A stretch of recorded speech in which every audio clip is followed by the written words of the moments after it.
Very good afternoon, one and all present here. On behalf of Tamil Nadu State Council for Science and Technology, I take the pleasure in welcoming you all for this wonderful session on Indigenous SMEs and intellectual property of World IP Day 2021. Now we have with us our eminent speaker, Dr. Lalita Narayanan. I take this honor to introduce her here.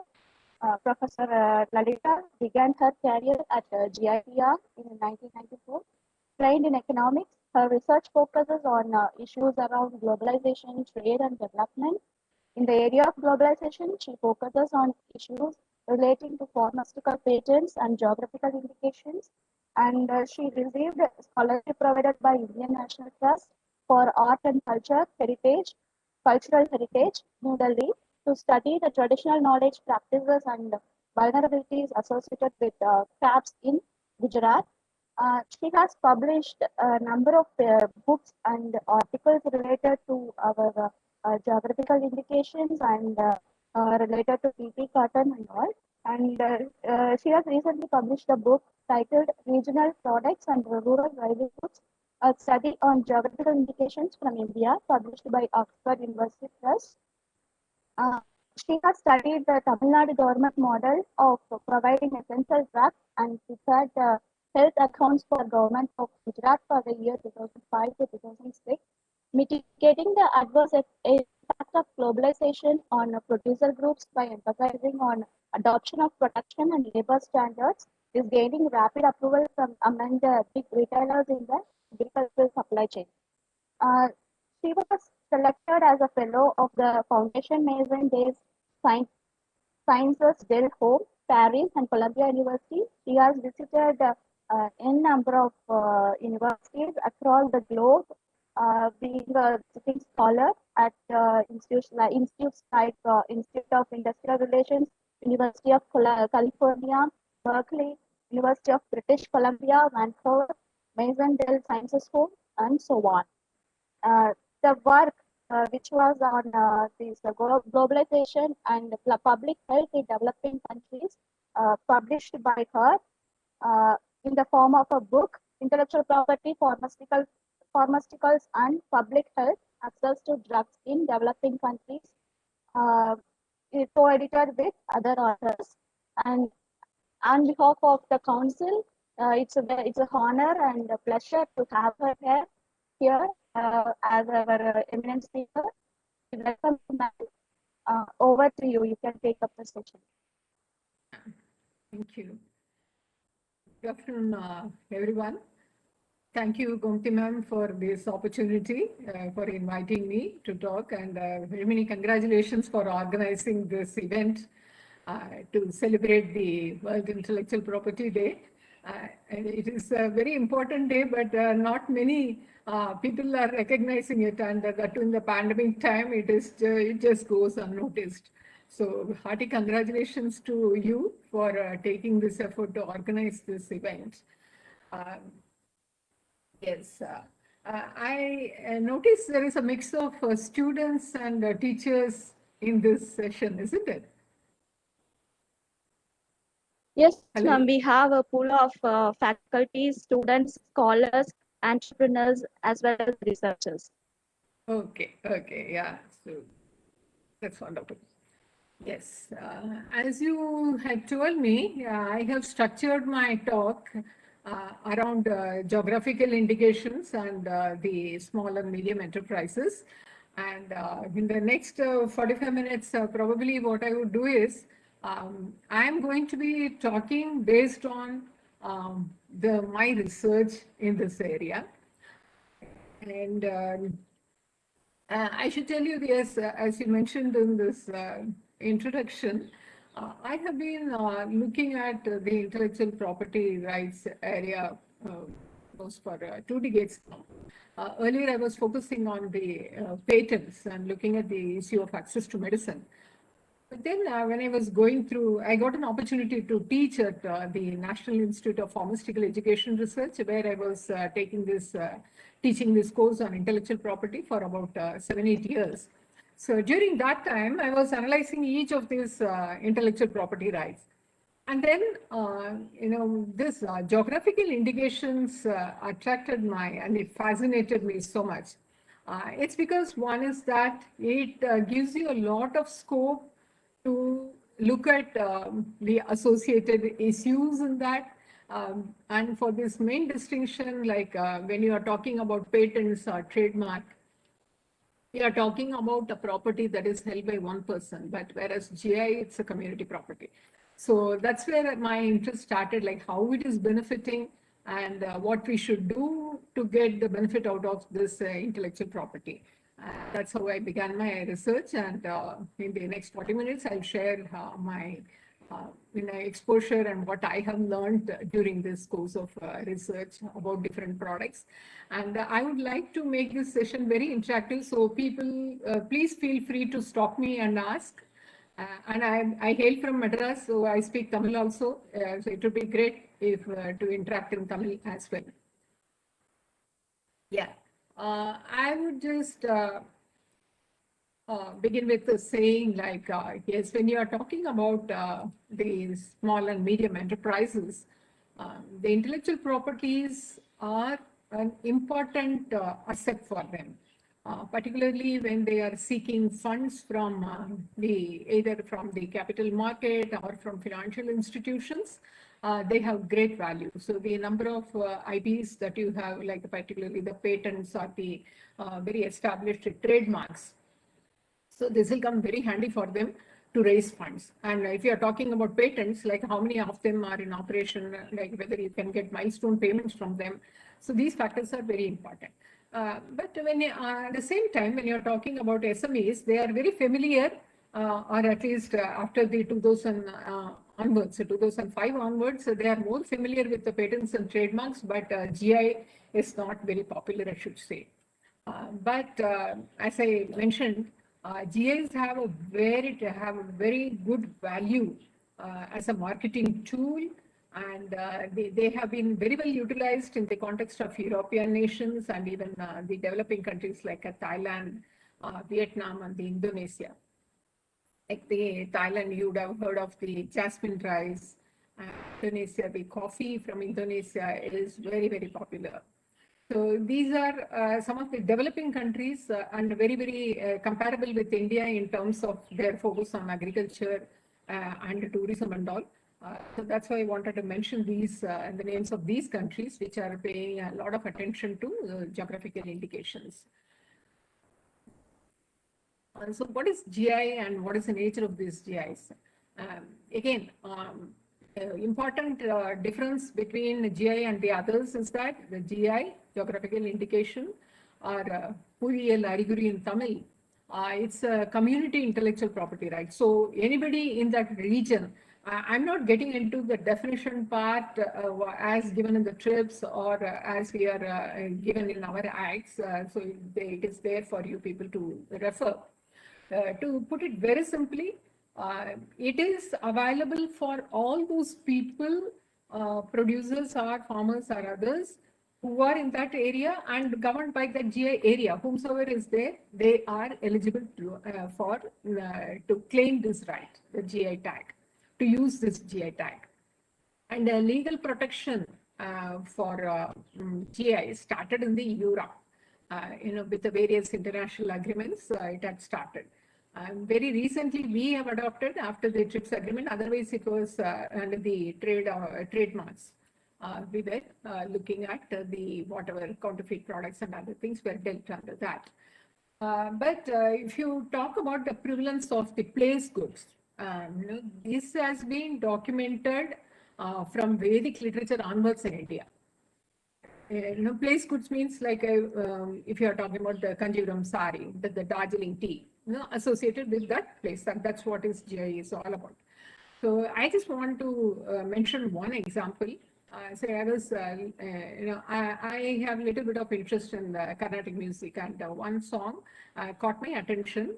Probably some of the students or the people in the audience who have interest in Carnatic music or dance, the classical dance, would have heard this song, Krishnani Begane Baro. So this is a song that was composed by Vyasatirtha, and he belonged to this era of 1460 to 1539. And there is one line where he mentions, when he is talking about describing the beauty of the deity described in the song, he mentions the kind of silk that is worn by the Lord Krishna, and he mentions Kasi Pitambara. And even today, the Banarasi silk is very, very famous. So what I'm trying to say is the place goods as such is very well known. So the legal protection for that, what we have got as a GI Act and rules and regulations, though they came in very recently, but place goods have been prevalent, and that is what people know it and recognize also. So even when you go now, so similarly, another example that I want to say is like a Bharadiyar song you would have all heard. It's a slightly old song, Sindhina Viyin Isai Nilavinile. So here, Bharadiyar draws a reference to the betel leaves, the Kaveri Karela, Vettala. And he says that we should exchange for the wheat products, the Godama Pandam from where the river Ganges is flowing. So that way, like that, we have references to the famous products, from the different parts of the country, and there are n number of them, and even the folk song. Mambaram. I found this Salem Mambaram is Salem mangoes. So it is waiting for GI registration. I saw it is figuring in the pending list of GIs. So yes, the recognition of place goods is there everywhere. Okay, but the GI tag is very limited, and that is what the SMEs are now struggling with, because when we are talking about the different products that have got registration, but why it is all important? When we are talking about GI, the place good, like what we just mentioned, it is the producer's own brand. So you don't have to do anything to establish this brand, because it is already there. When you are talking about a Kanjivaram sari, it is already having a name. Okay. If you're talking about Tanjavur painting, it is already known. Yes, such and such a product is from that place. Okay. But how do we utilize this? That is what is unclear, and how to utilize it through, or how do we institutionalize this brand? That is a question mark in these days. So if the importance of GA also comes from the fact that it is, besides a marketing tool, it can also help us to address some of these the sustainable development goals, like women empowerment, eradicating hunger, and creating sustainable cities, maintaining the sustainable cities, and so on. Because if you are talking about the different products, this map, you see, this is, it shows the number of products from the different states.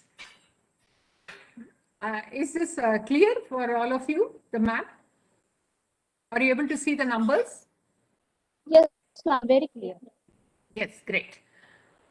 So you see the southern states, the Karnataka and Tamil Nadu and Kerala have been leading, and this trend I have been seeing right from the 2000 onwards. And they have taken a lead in registering a number of products, and particularly Tamil Nadu has a lot of. It leads the rest of the country in terms of the number of handicraft products.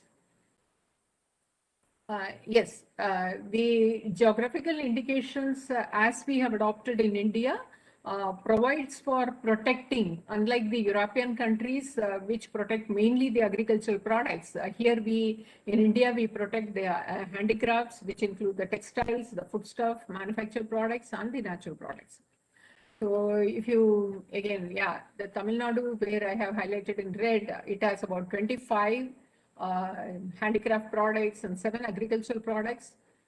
three foodstuffs and manufactured products, three, and I see from the applications, the TNSCST has played a significant role in filing a number of applications, and congratulations to you, keep up the spirit. Yes, but when we are talking about GIs of India, they consist a lot of traditional knowledge. It contains a lot of history, cultural and heritage values are very high in this.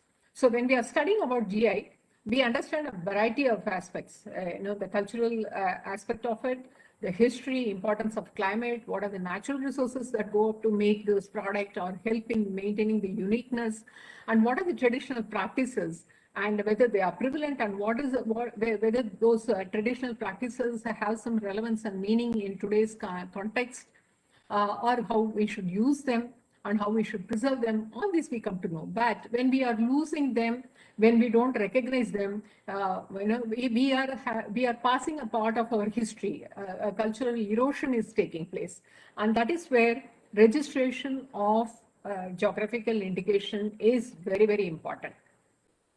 So, if you look at the kind of the products that we have filed, many of them have heritage value.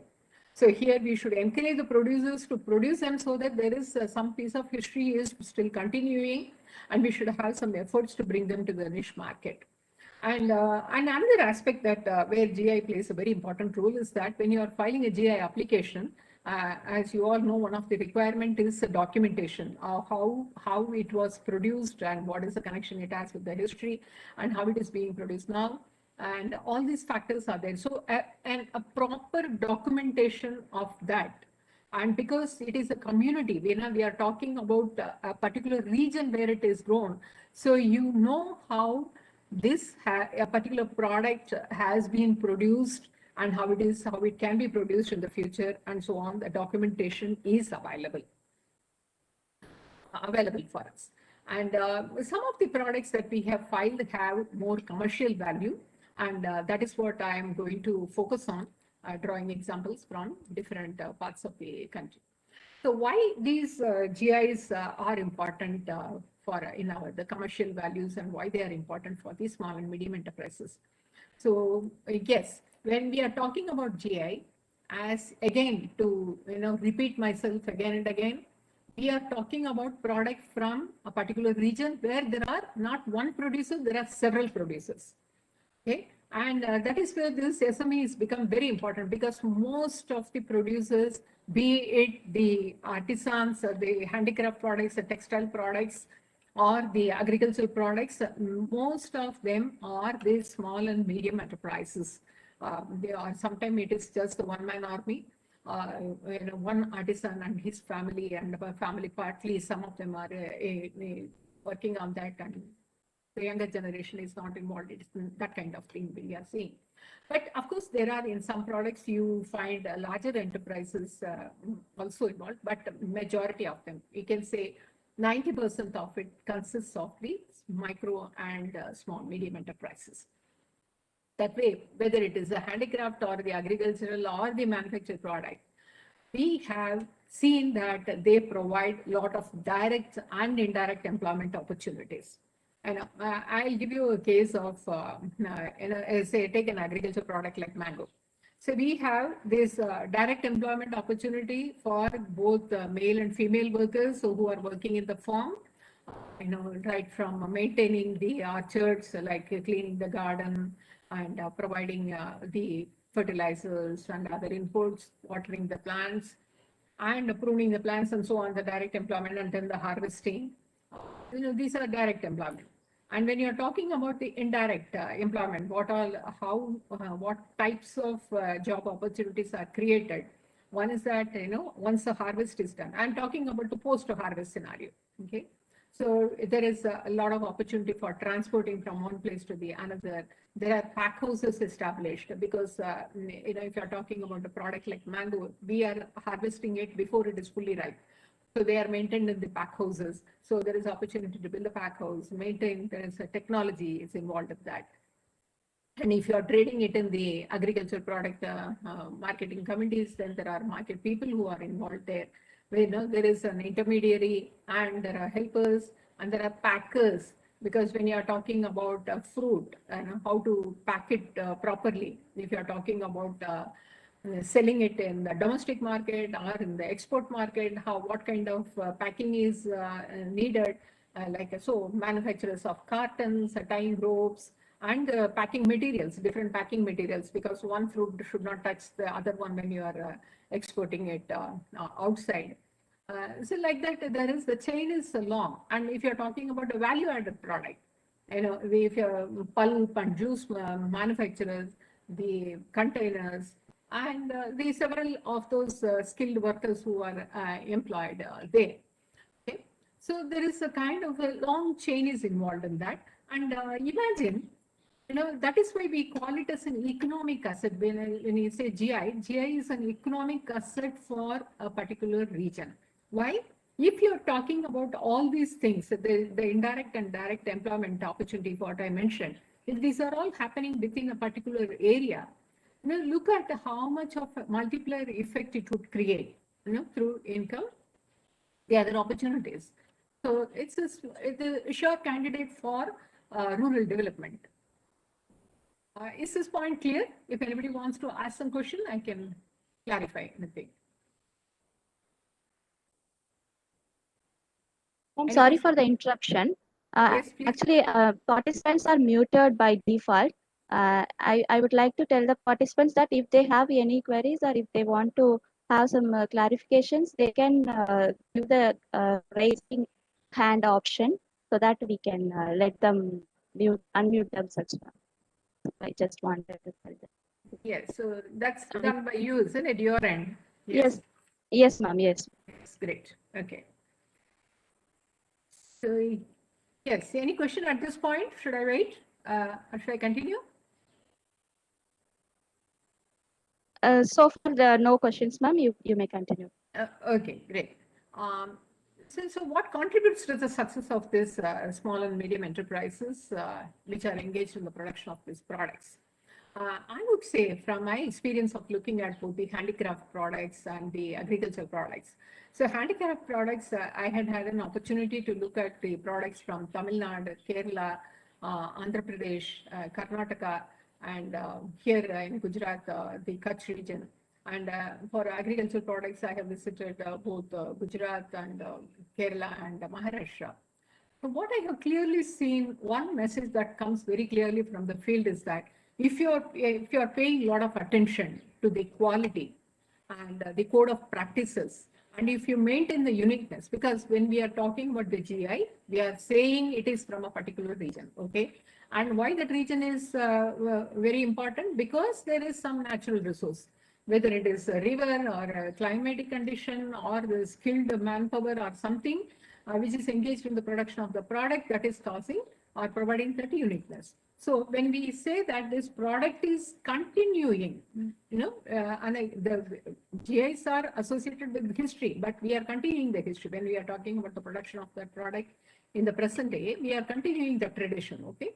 So we have to ensure or assure the consumers that we are maintaining that uniqueness. If you maintain that, then there is a lot of success for these enterprises, and that's what I had seen. And again, I will give you examples from the different regions that what I have got to look at so far. So if I'm talking about the Gir Kesar mango from Gujarat, I'll talk about one particular orchard. And this particular orchard is a 3-hectare farm. And what this producer does is that, see, this is when you're talking about the small and medium enterprises, most of them are not registered. They come in this unorganized sector. And some of them are registered, but most of them are in the informal sector kind of area where they play. So this particular orchard has a 3-hectare farm. And what this person does is he has adopted this high density plantation. So high density plantation means the distance between one tree and the another is maintained at just 3 meters. Okay. So the what is the advantage of maintaining this high density plantation is that you are able to address some of these climatic factors. The temperature within the orchard is maintained, and the high density plantation, the height of the tree is very important. Like if you had seen the traditional mango tree in some of these places, these would have grown very tall, and the branches are spread wide. And the issue there is the harvest part of it. You will have to use either the ladder mounted tractors or the traditional way of using the long poles to harvest it. And what happens in that is that when you are using a pole to harvest these mangoes, so along with a fully a mango with a complete maturity index, you will also harvest the smaller ones, which are not, because you are using the poles. Okay. And so that way, what happens when you are harvesting, you have harvested the products which is ready to go to the market and which are not ready.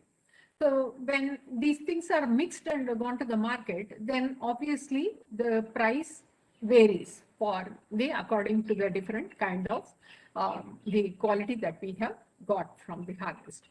So here where I found this, the high density plantation and the height maintained by this producer, the orchard owner, is very important. He has maintained the height of the tree at about, it is less than 10 feet. So because constantly they prune, after every harvest, they prune it. So when the harvest is taking place, he can actually handpick the mango. So what happens? The quality is maintained, and once you have plucked the mango, then what he keeps is he keeps it upside down, so that the juice that oozes out of the mango when it is when it is harvested, and then when it remains on the fruit, then it has it leaves a mark. So in the export market or even in the domestic market, when you find such black marks, we don't prefer to buy that. Okay.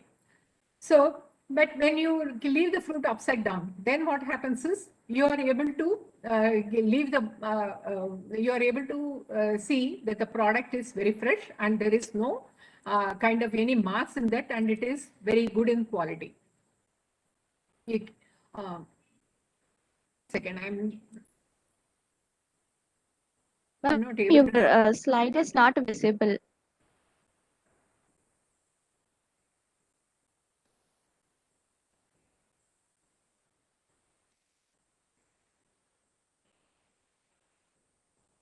Is it clear now? We cannot see the slides, ma'am. What I should think it's not shared. Uh, Or you may where, stop sharing and share again, ma'am.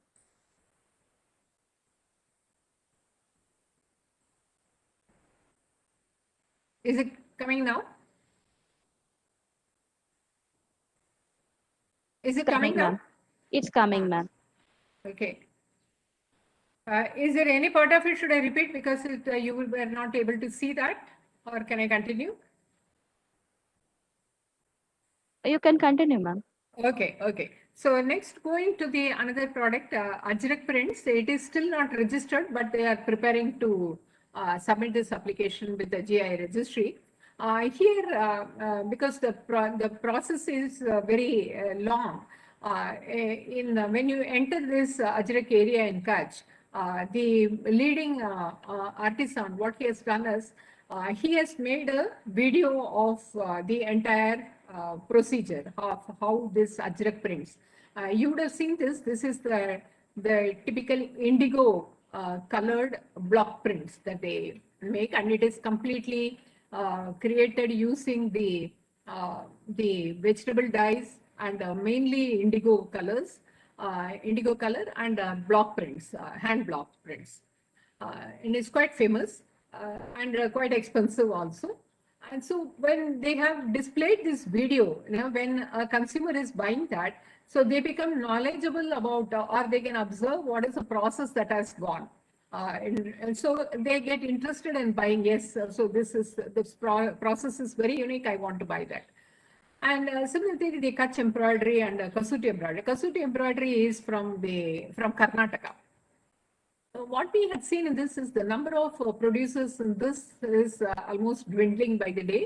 One is because the kind of embroidery, it is very unique and very special.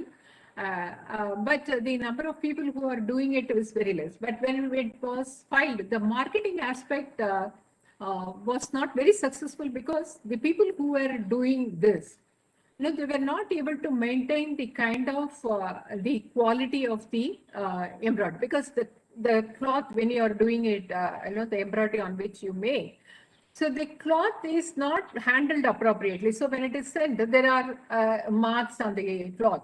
So ultimately, the consumer doesn't like that. Even the embroidery is very good, but the cloth is not good. Similarly, the embroidery is good, but the kind of cloth that you have chosen to make that embroidery, it's not good. So it fades away. So the next time you don't get the consumer again to buy that product. So these are some of the aspects that you pay attention to, the quality aspect of it. So that's what the code of practices. Code of practices is that from the time you sow a product or buy a raw material for your artisanal product, so what are the steps involved and what kind of standards you have specified for that, and how do you take it to the market? So this includes, if you are talking about agricultural product, preparation of the land, sowing of the seed. When you are sowing it, what kind of seeds and how much of fertilizer or pesticides you are throwing, and how do you harvest, how do you pack, all this comes into the code of practices. Here, I also want to give an example about this one tambon, one product that is very popular in Thailand, and even we have adopted it recently as one district, one product. Where the ministry, the Commerce Ministry, is promoting it. Here, the government of Thailand, what it does is in almost all the major traffic points, they have kept this, booths for which are selling this OTOP products, the one tap on one product. These products, and the advertisements are written, in a big letters, and the important aspect is it, when you say tambon, it means the village or a block, we can say.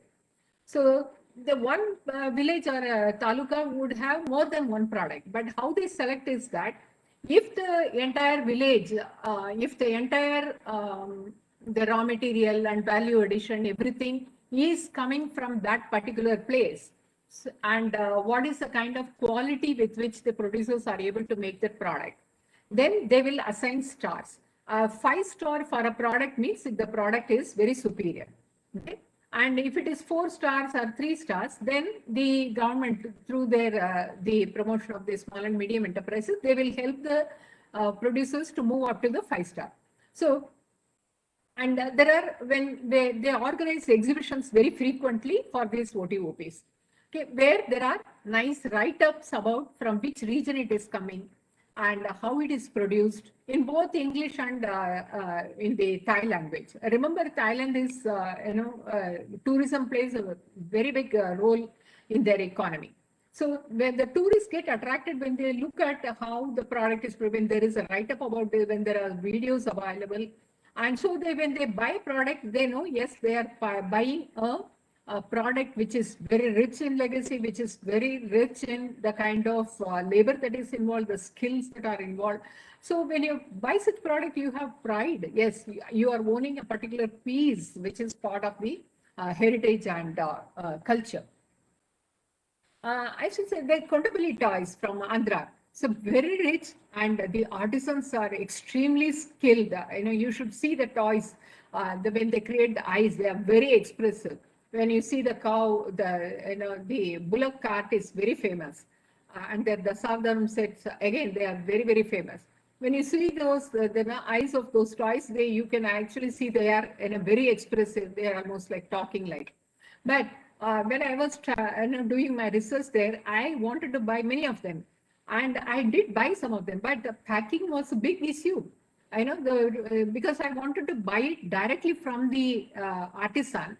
There is a difference, as all of you know, when you are buying it directly from the artisan or when you are buying it from the showroom, be it the state handicraft showrooms or otherwise the private showrooms and all, then there is a lot of difference. I think I wanted to make sure that yes, I am buying the original product, and I wanted to know how, because that particular artisan who is very well known for that making that product, I want to buy that. Okay, so but the packing, because I was traveling from Andhra Pradesh to Gujarat, how do I carry that? It became a big issue. Because the artisans were focusing only on making the toy, but they were not focusing on how to sell the product. You know, and it attracts quite a bit of tourists also, because it is close to Vijayawada. So there are a lot of tourists who go to that place, but they have to make their own arrangement. If you are a traveler from a local area, you may just put it in your car or taxi. But when you are traveling from through some other means of transport, it becomes difficult. And another aspect I found problematic was the cash payment.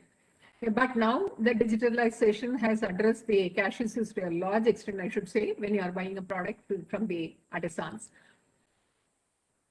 Yes. What are the challenges faced by the SMEs which are dealing with this geographical indicated products? Again, another example from Aranmula mirror from Kerala, GA registered product. Here the artisans maintain the mixing of the metals, the copper and tin. The mirror is made like unlike the other mirrors which are produced through the chemical process. This Aranmula mirror is made by using two metals, that is copper and tin. So the proportion in which you mix these two metals, the alloy, is a trade secret that is maintained by the artisans. But now when you go to Aranmula, there are about 15 artisans in that panchayat, Aranmula panchayat, who are producing that product. But the counterfeit products that were coming from the other areas, nearby areas, so the mixing of the metal is in different proportion, because they don't know what is the correct proportion. And the mirror produced is of very poor quality. Okay. But because the entire Kerala and this particular route which leads to the famous Shabarimala temple, the Aranmula, that panchayat falls in that route. So there are a lot of traffic and people do buy these mirrors. But because the lack of control of the counterfeit products, there is people buying the duplicate product and then losing the market. And the another aspect or challenge faced by the SMEs is that the design theft, which is very, very common. And I have seen this in when I studied the Kutch shawls or the Machilipatnam Kalamkari artisans, or in the Bhavani Jamkalam. Bhavani Jamkalam is almost a dying craft now. The handmade jamkalam, it's a very beautiful kind of straight strips. You don't have many designs, but of course now the artisans, because of the lack of market, they have shifted to different products, like including silk and other things they are producing.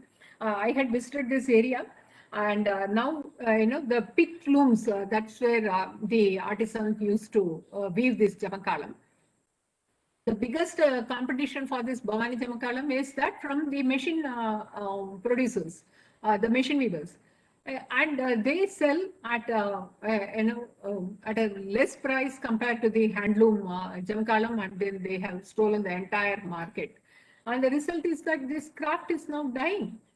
And the craftsmen have shifted to many other, and they have gone to other areas where their skill is not recognized. And similar is what we see in the case of Kutch shawls also, where they duplicate kind of, or the, what do you call, the artificial materials that are used in making the shawls. That is, the market is filled with that kind of material. And what is the reason for this? There is a very limited awareness about the intellectual properties and apparently like GIs, both with the producers as well as the consumers. We don't know how we should utilize this tag. And other reason is that the human resources with the technical knowledge assisting these producers is very less. So what happens is when you are buying, like again going back to the Kondapalli toys, the identity of the artisan is not known when you are going and buying it from any place, be it the state showroom or other thing. There is absolutely no write-up about the product. And so he becomes the artisan, the producer becomes so invisible. So we are not able to appreciate the richness of the product. And the biggest problem now faced by the SMEs in the GI arena is that, as I mentioned, the counterfeit products. And why they are not able to handle it? Because they are not collective now. They are operating at individual levels.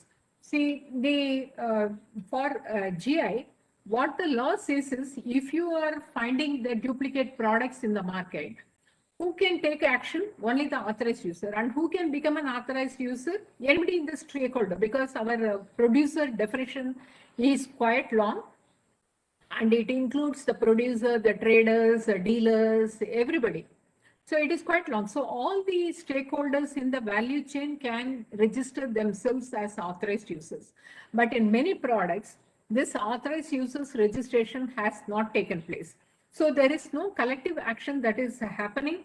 So hence they are not able to take any action against these counterfeit products or the duplicate producers who are selling or who are filling their products in the market and who are competing with the artisans based only on the price, not on the quality, not on the kind of designs or any kind of IP that we value in them. Okay. Now, moving about to the food products. The food products and the GIs and the SMEs involved in that have large scope because, in these days, this 21st century, there are a lot of products, the standard products. If you go to the malls and other shopping places, you find there are uniform products which are on the shelf. The local resources are completely vanishing. But when you're talking about the place good, the GI registered products, these are made of the local resources, and these are having a lot of competition from these standardized products. But now I see there is a lot of difference in one particular field, where though there are not many GIs registered in this, but it's a good case to take up for the TNSCST, the cooking oil. Now you turn any of the channels, you will find the electronic media particularly. There are variety of commercials promoting one or the other based on one aspect of, be it's good for the heart, it is good for this, good for that, and so many other things. Okay, and these are all the uniform products, uniform products and refined, very highly refined oils that are sold. In the midst of this, now I find there is a wave that is where the cold wood pressed oil or the check என்ன சொல்லுவாங்க இல்லையா அது, the cold wood pressed oil is making a comeback in many parts of the country. And mostly these are micro enterprises. I have seen in many parts of Chennai also, a lot of these cold press operators have come back, and people are willing to buy this because the cooking oil, the cooking medium is very important to maintain your health. It is not that you cannot completely do without that in your daily cooking. So and if you are caring about your health, then you would pay attention to what kind of product that you are buying, and that is what these small micro enterprises are making a or they are making a big kind of I should say message they are giving, because you can see the process when you go there, what kind of products that are used to produce that, then you are assured of the quality. And again, to give examples from other fields, in Thailand, the single estate coffee or tea is a big hit in the market. And you can see the products very proudly saying that that particular tea is coming from an estate, a single estate, which is located in such and such a high altitude. But here in India, we are having the white teas and the Assam tea, Nilgiri tea, or the Darjeeling tea that are very famous. But The single estate teas, I'm not very sure whether we have started selling, but in the orchard product, the plantations, now it is the horticulture products, now it is becoming a trend that selling, that it is coming from such and such a place and estate, and with that kind of approach, the orchard owners are approaching the market. Now, what are the kind of challenges that we face, the SMEs continue to face? One is that the brand value is very difficult. Establishing the brand value, it is a very slow process, and you will have to spend a lot of money. Again, if you are a collective organization, if you are a producer organization, then it is easy, because instead of wasting a lot of my resources individually to establish this brand, through a producer organization, together we can establish the brand. So the cost is shared by everyone. And similarly, the quality aspect, which I mentioned, the code of practices is implementation and adoption is very easy, or the challenges are less when you are forming a producer organization, be it in the artisans, be it the handicraft products, or the agriculture product. Okay, I have seen this in the case of the Nashik grapes, where a producer organization is doing a wonderful service to the farmers, where they have not relied on any government support, which is completely based on the farmers' involvement, and the farmer producer organization is the CEO of that. He himself is a very a trained person, agricultural engineer.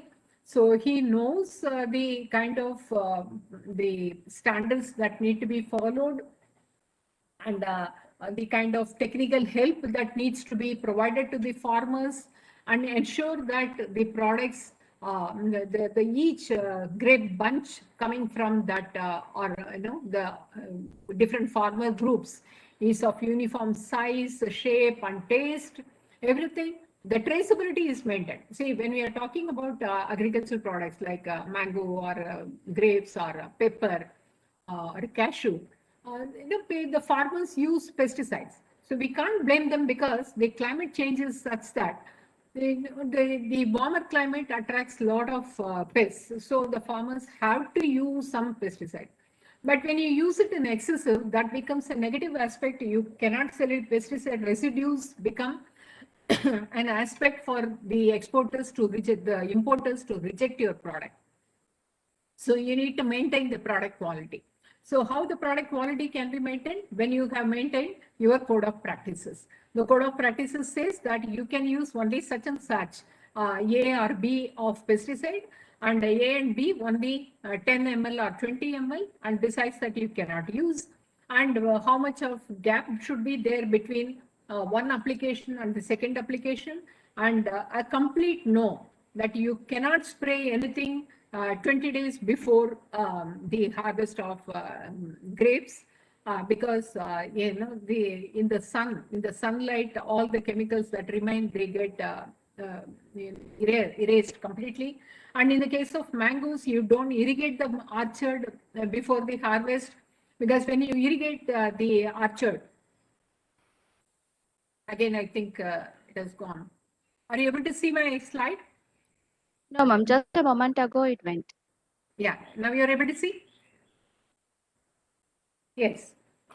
So when you irrigate the mango orchard before harvest, what happens is the sweetness of the fruit reduces. So 20 days before the harvest, you stop irrigating the farm. So then the mangoes are very sweet, and has a lot of consumer appeal for that. So what I would say is, if you are able to maintain this quality, then there is a market that is waiting for you. So another case, let's take the Banaras silk.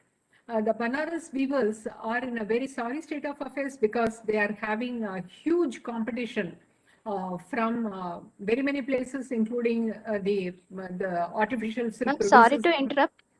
Yes. Ma'am, we still cannot see the PPT. How should I?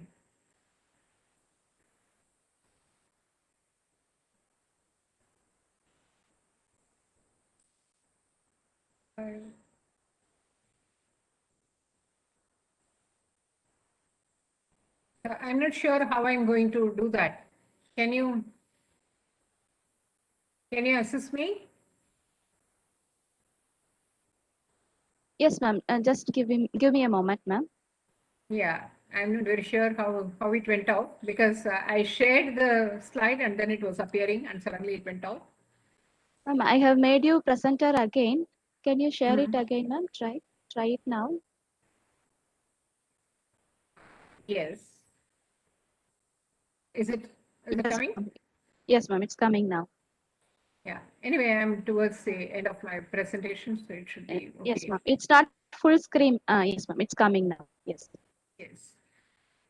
So yes, I was talking about the Banarasi weavers, the silk, Banarasi silk, which is very, very famous. And the skilled work you should see, it's very beautiful and it takes quite a bit of time for the weaver to complete one piece of product, be it a sari or anything else. But with the competition from the artificial silk producers, it has eroded the market completely, and the greatest disservice it has done to the weavers is that many of the weavers have shifted from weaving the Banarasi silk to something else. So we are losing this skill. As I have seen in many of the GI products, the younger generation is not showing interest in this because of the various kind of challenges that are there. Very few people take it up, and but at the same time, I should also say I have seen in Kutch where the artisans have trained the younger generation very technically. They have sent them for textile engineering, the chemical engineering, and so on and so forth. So they are very skilled, and then coming back to this traditional production. So they are combining both the modern skills or the technical skills as well as the traditional kind of how the product is produced. So, but now what the Banarasi weavers are doing, they themselves are engaged in the production of, that is what is reported in the literature now. They have also shifted from Banarasi to something else. So what is happening is that in the market, you are having these counterfeit products which are sold at the same price. So the consumers are buying a duplicate product thinking that they are buying an original product. So what is the problem there? There are the lack of inspection bodies. There are lack of this collective organization to check what is going out in the market in my name. Okay? So that is the problem. So we have to make effort, not just stopping with registration, but ensure that it is all the institutions to check, be it the inspection body or the collective organization is in place. And I should, at the same breath, I should also say the consumers have a greater role to play. That in showing their preference, not for the standard uniform products, but for the local products. Okay. Now, one more example I would give: the kokum you would have known about. This is something like your tamarind, which is mostly consumed by people in Maharashtra and is popular in Rajasthan, Gujarat, and other areas where instead of tamarind they use the kokum, and it is also used in creating making the sharbat. And the traditional aspect of it is the medicinal value of it is very good. It has a weight loss property. Okay? And it is known. If you are talking to the local people, they are aware of it. In fact, the kokum juice, there is a particular method of making it, and that is a part of their daily diet. Uh, but what has happened is that the universities or the agencies which are working in that area, they have not filed a patent for this. Okay, like our turmeric and the neem, I should say. It has not been patented, but now when I was touring in that area, one of the scientists from the agriculture university, he told me, ma'am, the weight loss property of this kokum has been patented by a university in the US. So what we should do now? No, nothing can be done. Anna, you can only say that yes, we have known this aspect, and that is also there in our traditional knowledge digital library if it has been taken to that extent. So only that way we can counteract, counter that patent. And I should also say, a lot of this, the botanical products that we have, they have a lot of this medicinal values, like more than 60% of the allopathy drugs are plant-based. Now, very recently, I started watching one of the programs in the Pudige TV. It is called Viriksham. And the person who is presenting this program, he brings out every day he presents one particular tree and details about what are the kind of medicinal values it has and how it was used in the past and what is the status of affairs now. And I find there is a lot of value for us, to take it to the patent stage. I have a request to all the students who are there in this as audience in this lecture. Talk to your elders, find out about their knowledge on home remedies, recipes, and make efforts to identify the nature around you, like this spiritual program, what I'm talking about. See how many GIs can be filed. Because many of the agencies like TNCST, if you are providing them with a lot of these inputs, like these are the products which are very well known in my area, whether we can take it to the GI stage, application stage, that would be great.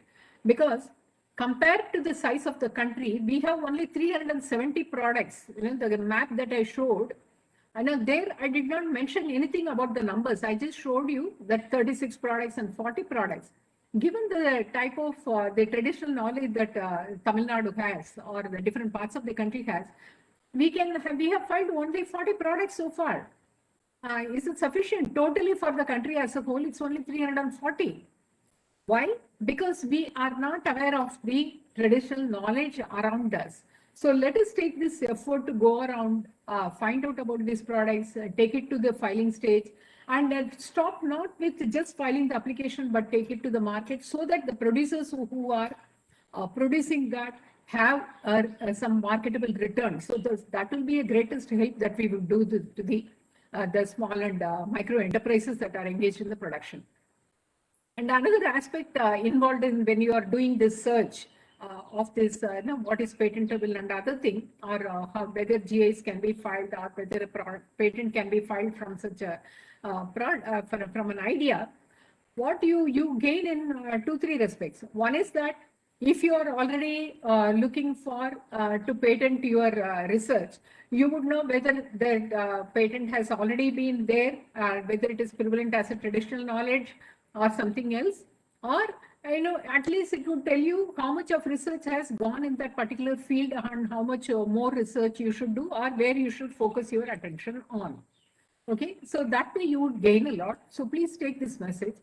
So what is the future of the SMEs that we have around? So we now have the central government very actively promoting this one district, one product. So there is a lot of message for the small and medium enterprises, and also this vocal for local products, which is promoted by all the state governments. So there is a lot of scope for the SMEs, but mind you, the quality and providing a lot of emphasis on quality will create a niche place for the SMEs. And that's what my experience has been. Though there are a lot of challenges, but when you talk to the SMEs which are investing their resources, human resources or the financial resources in maintaining the quality and the uniqueness, they have really they are very successful and they have tapped the right market. They have invested, the message is spreading through word of mouth. And the word of mouth is not just spread only to the domestic market, even to the export market. So you can see them, a lot of them getting a direct, order from abroad. So the quality takes you to a higher level. That is a message I would convey for this audience. And the COVID scenario has created a lot of problems for the handicraft producers, in accessing raw material, and for the agricultural producers. But I should say there is a small example which is around us in Ahmedabad, where there is a very technically trained graduate has started this enterprise where he procures the agricultural products directly from the small farmers. He makes an effort to contact with the female farmers, and brings those products. Mainly, he pays attention that these products are produced from areas which are not affected by COVID. Well, now in the second wave, it is becoming a very problematic because almost every other area. But till now, that was his USP, the unique selling point, that he is accessing from such and such area. And that gives an assurance, the quality and other thing, and has been able to tap the market and has become a reasonably successful micro enterprise. So I will stop here with again repeating my emphasis that there is a lot of message for this SMEs is that if you pay attention to the quality and the uniqueness of the product, then the success is there for you. I'll stop here. If there are any questions, I would be very glad to attend to. Happy to answer all the questions. Thank you. Thank you so much for the opportunity to talk to you all. Thank you so much, ma'am, for your such a thought-provoking presentation. We have few questions from the participants. I will reiterate to you. Yes. First question is from Shweta. She has asked, how do we know a particular product is originated from the particular region or state? How it is determined? Yes, we will have to, when you, are you talking about a product that is already there in the market? Yes, ma'am. Yes. See, that is what I said when you are approaching, when you are buying a product from the state emporiums and other places, there is absolutely no information given to you. I don't know, even in the Tamil Nadu case, I should say with a little bit of caution because I visited the Pumbuhar Emporiums probably in 2018 or something. They were selling, as a state-owned emporium, they were selling a lot of this, the Tanjavur paintings and Tanjavur art plate and other things in their emporiums. But there is no mention of where it is coming from and who is the producer. The artisan is absolutely invisible. And that is where I found my visit, my exposure visit to Thailand was very different. I saw in each of the product, there is a small write-up about that product. And they print it and attach it with the product. If you're talking about silk, there is in the edge of that, where the stole or something, they would have mentioned the where it is coming from. It is attached to that. So you know that you are buying a particular product which is from a particular region. So when I'm gifting that piece to my friend or somebody, they will appreciate, oh, okay, this is from this particular region. But you see, take the example of even Kanjivaram silk. Kanjivaram silk is very famous, but now there are all types of silk that is sold in the market, in any place. So in the originality of the product, we have to go by the price, or the seller has to assure you, yes, this is coming from such and such a place. Unless the seller tells you, I don't know. If you are from Tamil Nadu and you are reasonably familiar with Kanjivaram silk, then you know whether it is a handloom or whether it is machine made. But what about the consumers who are not exposed to such a thing? And that is where I would say the small and medium enterprises, when they are making it, let me provide this example from Chanderi cotton. So what they do is, because there are a lot of duplicate products are also coming, they weave it in the pallu, the talap of the sari. They weave it. Yes, it is from the Kota. This is Kota. This is Chanderi. Like that, they weave it. So this cannot be duplicated by someone from who is producing it on the machine. So that way you will have to. But the state emporiums and the others who are selling that product, they will have to mention in the emporium, yes, this is the product from this place. At least say these are the products from Tanjavur.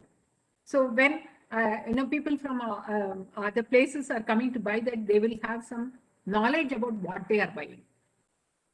A very important question, and this has to be taken on if you want to market the product not based on the price but based on the artisanal value, you will have to provide more information to the consumer.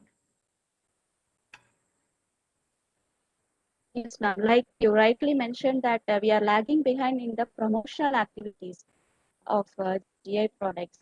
So we are also focusing, we are taking up initiatives on that aspect, because apart from filing the, stripping them and assisting the producers for filing the applications, we need to know, insist them about the significance of the GI tag. And then how do we promote them and project them to the consumers? That is another aspect that you have rightly mentioned, ma'am.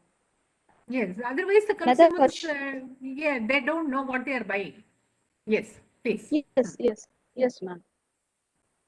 The next question is also related to this only, that when a consumer buys a product which has the logo of GI, GI logo is there, but how is it authenticated, or how do we know whether it is infringed product or not? With the logo Yes. itself, how do we? Yes, yes, that is where, though the logo, the GI logo, we actually, it was, the competition was held and then one particular logo was selected, and this happened in 2018. We have still not adopted it because we are still rambling with all these issues. And one way to stop this, the illegal use of the logo is that if you have identified all the authorized users of GI, like I mentioned it, the producer definition in our GI Act, GI rules, is that it is very broad. It includes the producers and the dealers and everyone. All the stakeholders are included in that, for be it the handicraft products or the agricultural products. So you make them as authorized users. So then they will know what are their rights. You educate them. The awareness is very limited. So once you create an awareness of that, then it is easy for people to say that, yes, this is a logo that only I can use.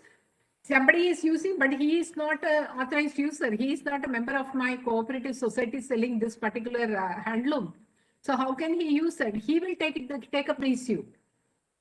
But here, many of the products have gone for re-registration. That is, they have got more re-registration of the GI even before they have identified their authorized users. There are now the central government has also reduced the fee. Now it is only 10 rupees to register an authorized user. But it has not, the process has not speeded up because the awareness is very less. We have stopped with filing the application. That is what the tragedy of GI in most parts of the country.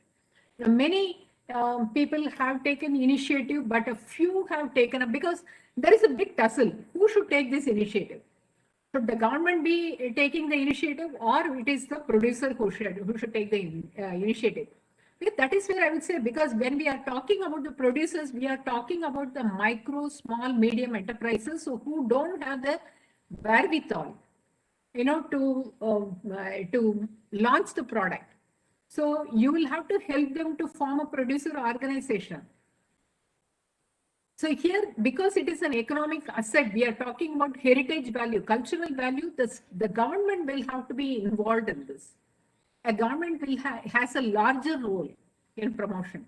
And that way, in launching this logo, I have told in many platforms, and I would again take this platform also, See, when we launched this Swachh Bharat, we launched that Gandhiji's specs, the chashma.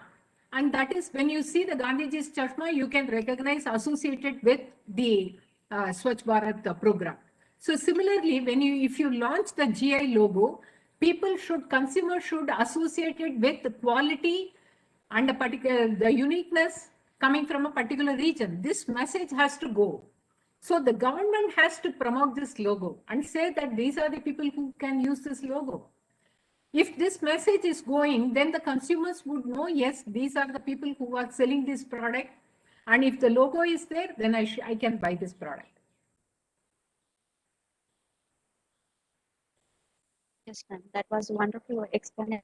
And thank you so much, ma'am. That's all questions we have. And I would take the privilege of delivering a vote of thanks for this session. Let me start by giving glory to the Almighty for making this today's occasion a resounding success. First and foremost, I would like to express my sincere gratitude to our most respected and esteemed speaker, Dr. Lalita Narayanan, for taking up time out of her busy schedule to grace this occasion with such inspirational words. And I sincerely thank our Honorable Member Secretary, Dr. Srinivasan, who couldn't join for this session because he was busy with another meeting.